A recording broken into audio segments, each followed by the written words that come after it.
اعوذ باللہ من الشیطان الرجیم بسم اللہ الرحمن الرحیم۔ پہلی تختی کا 15واں سبق حرف ضاد کے متعلق ہے۔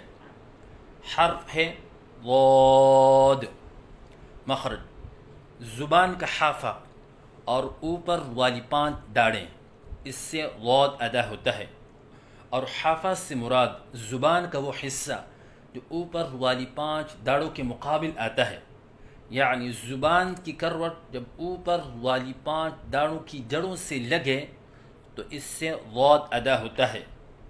جیسے کہ آپ کو اس نقشے میں نظر آ رہا ہے کہ زبان کی کروٹ اوپر والی 5 داڑوں سے لگی ہوئی ہے۔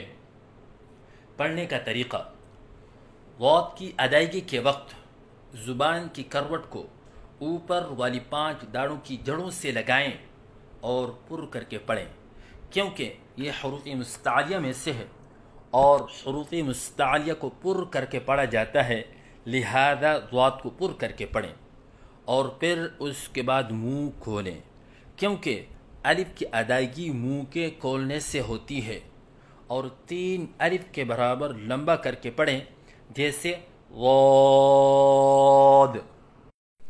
غلطیوں کی نشاندہی: بعض بچے ضاد کی ادائیگی کے وقت منہ بند رکھتے ہیں، یہ غلط ہے، جیسے ضاد، کیونکہ الف کی ادائیگی منہ کے کھولنے سے ہوتی ہے، جیسے ضاد۔ بعض بچے ضاد کے الف کی ادائیگی کے وقت آواز میں لہراؤ سا پیدا کرتے ہیں، یہ غلط ہے، جیسے ضاد۔ بعض بچے ضاد کو پر کرتے وقت ہونٹوں کو گول کرتے ہیں، یہ غلط ہے، جیسے ضاد۔ بعض بچے ضاد کی ادائیگی کے وقت درمیان میں غین کا اضافہ کرتے ہیں، یہ غلط ہے، جیسے غاد۔ بعض بچے ضاد کی ادائیگی کے وقت ضاد میں سیٹی کرتے ہیں، یہ غلط ہے، جیسے ضاد۔